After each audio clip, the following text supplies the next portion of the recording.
Hello, my name's Anna Fargher and I'm the author of The Umbrella Mouse. I am going to read you a bit of chapter 2 now. So chapter 2 takes place just after my little mouse heroine here, Pip. It's just after a bomb has hit her beloved umbrella shop where she has always lived with her mother and father. In one furious snarl, Pip's life as she knew it came to an end.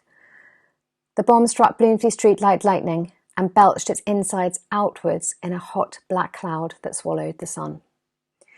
At first, the street held its breath as the dust hung like fog in the air.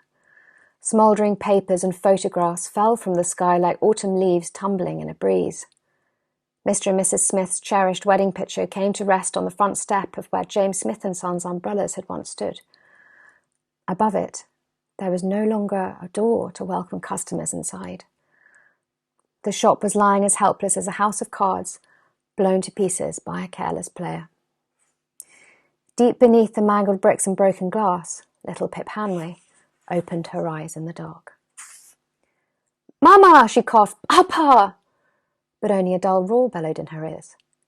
Searching the shadows in alarm, she realised she was alone in a small hollow in the rubble. There was no way in and no way out. "Mama! Papa!" she cried again, but all she heard was ringing and the sound of her little heart clamouring inside her head. Pip trembled. She had never been completely alone before. Even when she secretly crept outside the umbrella and into the umbrella shop, Mama and Papa had always been sleeping nearby. "Mama! Pop!" But at that moment the earth rumbled above her and dust poured into the hollow, rushing around her ankles to her knees. Pip threw her head from side to side, desperately trying to stop the dust creeping inside her mouth and nose. Suddenly the earth shook violently again.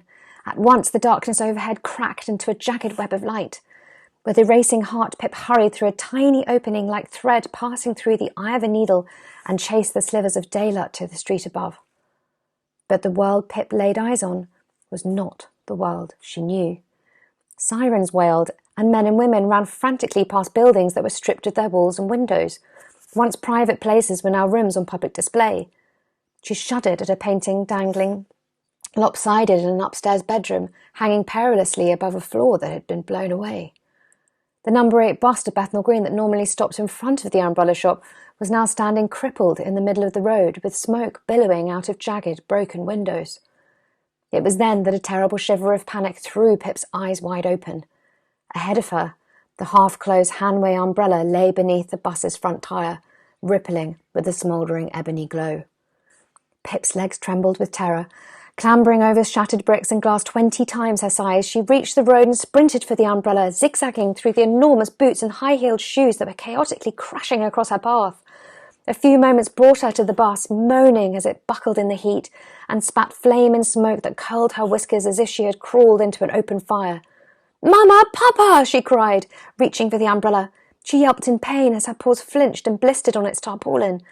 With beads of sweat racing down her brow, Pip desperately searched for a way inside to find Mama and Papa, but it was hopeless. The umbrella was heavier and hotter than anything she had ever known. "Looks like you're in a spot of bother, aren't you, mate? These new doodle bugs don't do things by halves." Standing there in the smoke, with a long pink tongue lolling out of his mouth, was a small dog with a kind, sandy face, dark eyes and short black fur like worn-out toothbrush bristles. Wrapped around his body was a grubby white coat with a thick red cross stitched on the side. Instantly, Pip's heart jumped with hope. He was one of the search and rescue dogs Mama and Papa had told her about. They followed their noses and found people buried under the rubble after the bombs fell. She had seen one trot past the shop window once, walking with a man dressed in dark blue overalls and a white tin hat. "Help!" Pip cried. "Please help! My Mama and Papa are inside!" The dog snapped the umbrella in his mouth, but it burnt his lips and he spat it out with a growl. Panting in the heat, he carefully scampered around the umbrella. Jabbing it quickly and lightly with his coal black nose, he found its silver tip. Pinching it with his teeth, the terrier shuffled backwards and dragged it from the bus into a nearby puddle next to our fire engine. It hit the ground with a hiss. "Careful, mate," the dog said, watching stunned as Pip swiftly paddled across the water. "Mama!" she cried breathlessly, dragging her sopping wet body out of the puddle. "Papa!" Racing inside the hot umbrella, she hurried to their nest at the highest point of the canopy, the place where they had spent their days curled up together, hiding from the outside world. But the nest was gone. Only a few stray pieces of fluff and old newspaper remained. She called again, coughing in the stifling heat as she scrambled around the umbrella, searching every pleat, pocket and furrow inside the canopy. "Where are you?" A sick feeling of fear crept over her. Still she looked, and her nose twitched with hope as she lifted each ripple of tarpaulin in her paws, desperately wanting to find them tucked inside a fold. But each one felt emptier than the last, and soon a horrible screech of panic rang inside her ears. Mama and Papa were not inside the umbrella. "Where's your mum? Where's your dad?" the dog yapped, poking his nose into the end of the umbrella and sniffing vigorously. "This ain't the place for little uns." But Pip didn't know where they were. Closing her eyes, she wrapped herself up in the dark creases of the umbrella and pressed her nose against the canopy, searching for Mama and Papa's fading smell. In her heart, she knew she had lost them.